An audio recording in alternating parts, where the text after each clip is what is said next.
કોઈ ક્રિકેટર એક વાર બે વાર ત્રણ વાર સળંગ સદી મારતું હોય, 100 રન કરતા હોય, અને એની સામે અમારી જોડે છે અત્યારે વર્ધમ નામનો દીકરો, નાનો. કેટલા વર્ષની એજ છે બેટા? 8 વર્ષની એજ છે.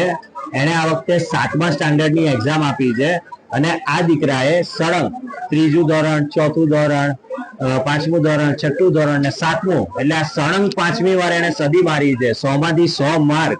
તો દીકરા બેટા, તને કોણે આટલું સરસ ભણવા માટે પ્રેરણા કરી હતી? મારા મમ્મી, પપ્પા અને મારા પ્રિય શિક્ષિકા ધ્રુતિ ટીચરે. હવે સામાયિક વૈજયંતનો સૂત્રનો અર્થ બોલો.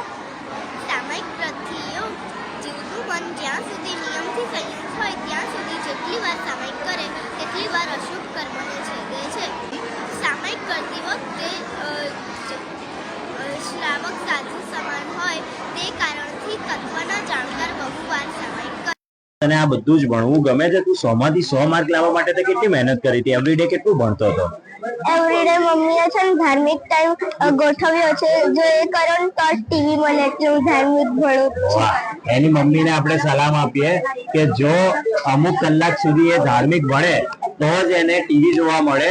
ટીવી જોવાની લાલચ માટે બી એ દીકરો ધાર્મિક ભણે છે, પણ ધાર્મિક ભણ્યા પછી બી એ દીકરાનું ડેડિકેશન છે કે 100 માંથી 100 માર્ક સળંગ આ 5મી વખત લાવ્યો છે. અને આપણે આશા રાખીએ કે આવતી સાલ 8મા ધોરણની એક્ઝામ આપવા માટે આવે ત્યારે બી તારે 100 માંથી 100 માર્ક લાવશે. પ્રણામ.